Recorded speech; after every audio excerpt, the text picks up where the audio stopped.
நீலகிரி மற்றும் கோவை மாவட்டங்களில் இன்று அதி கனமழை பெய்ய வாய்ப்புள்ளதாக ரெட் அலர்ட் விடுக்கப்பட்டுள்ளது. இதனால் முன்னெச்சரிக்கை நடவடிக்கைகள் தீவிரப்படுத்தப்பட்டுள்ளன.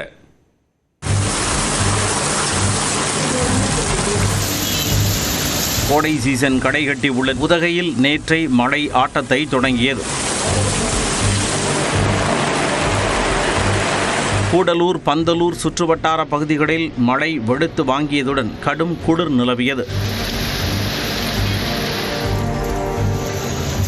இந்நிலையில் நீலகிரி மாவட்டத்திலும் கோவை மாவட்ட மலைப்பகுதிகளிலும் இன்றும் நாளையும் அதி கனமழை பெய்யும் என வானிலை ஆய்வு மையம் எச்சரிக்கை விடுத்துள்ளது.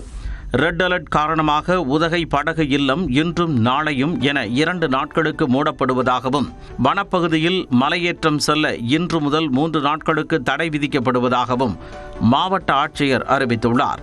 இதேபோல தொட்டபெட்டா காட்சிமுனை, பைன்மரக் காடுகள், அவலாஞ்சி, பைக்காரா படகு இல்லம் ஆகிய சுற்றுலா தலங்களும் இன்று ஒரு நாள் மூடப்படும் என தெரிவித்துள்ளார்.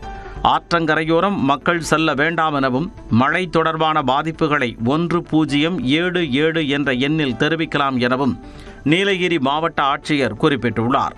இதனிடையே உதகையில் நடைபெற்ற அனைத்து துறை அதிகாரிகளின் கூட்டத்திற்கு பிறகு செய்தியாளர்களிடம் பேசிய அமைச்சர் மு.பே. சாமிநாதன் சுற்றுலா பயணிகள் கவனமாக இருக்க வேண்டும் என அறிவுறுத்தினார். அவர்கள் சுற்றுலா சென்று பயன்பட வேண்டும் என்று, மகிழ வேண்டும் என்று பல்வேறு பகுதிக்கு செல்லக்கூடும். காரணம் 4 மணிக்குள் திரும்ப அவர்கள் எங்கெங்கு தங்கியிருந்தார்களோ அந்தந்த இடத்திற்கு அவர்கள் வந்துவிட்டால் அவர்களுக்கு பாதுகாப்பாக இருக்கும். பொதுமக்களும் 2 நாட்களுக்கு பால் போன்ற அத்தியாவசிய உணவுப் பொருட்கள், காய்கறிகள் இதையெல்லாம் வீடுகளிலே கொஞ்சம் கூடுதலாக வைத்துக் கொள்ள வேண்டும் என்பது நலமாக இருக்கும் என்பதையும் சொல்லியிருக்கின்றோம். இந்த சூழலில் உதகை, கூடலூர், பந்தலூர் உள்ளிட்ட இடங்களில் தேசிய மற்றும் மாநில பேரிடர் மீட்புக் குழுவினர் முகாமிட்டுள்ளனர். உதகை ஆட்சியர் அலுவலகம் மற்றும் தலையாட்டு மந்து பகுதியில் உள்ள தற்காலிக முகாமில் பருவமழை கண்காணிப்பு அதிகாரி லலிதா மற்றும் நீலகிரி மாவட்ட ஆட்சியர் லட்சுமி பவ்யா தண்ணீரு ஆகியோர் ஆய்வு செய்தனர். பின்னர் செய்தியாளர்களிடம் பேசிய நீலகிரி ஆட்சியர் 456 முகாம்கள் தயார் நிலையில் இருப்பதாகவும், உணவு மற்றும் மருந்துகள் தடையின்றி கிடைக்க ஏற்பாடு செய்யப்பட்டுள்ளதாகவும் தெரிவித்தார். இதோட இன்டென்சிட்டி அவ்வளோ தெரியாது.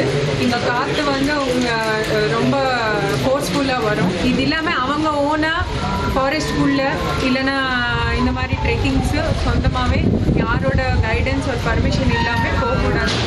இந்நிலையில் கோவையில் ராமநாதபுரம், சிங்காநல்லூர், உக்கடம் உள்ளிட்ட மாநகரின் பெரும்பாலான பகுதிகளிலும் பேரூர் சுற்றுவட்டார பகுதிகளிலும் நேற்று மிதமான மழை பெய்தது.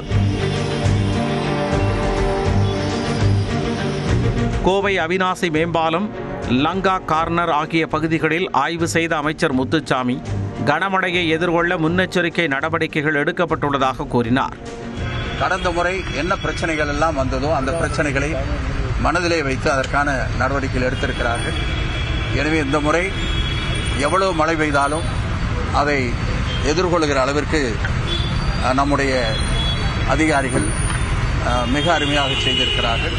நீர்நிலைகளின் அருகே மக்கள் செல்லக்கூடாது என கோவை ஆட்சியர் பவன்குமார் அறிவுறுத்தினார். பொள்ளாச்சி டு வால்பாறை போகிறதுக்கு இன்கேஸ் ஏதாவது போக்குவரத்துக்கு இடைஞ்சலாகுது, ஏதாவது லேண்ட்ஸ்லைட் அந்த மாதிரி வாய்ப்பு இருக்குன்னா அதுக்கு கூட அட்டக்கட்டி மற்றும் பொள்ளாச்சி மற்றும் வால்பாறையில் கிட்டத்தட்ட ஒரு 6 மஷினரியோட நம்ம ரெடியாக வச்சிருக்கோம்.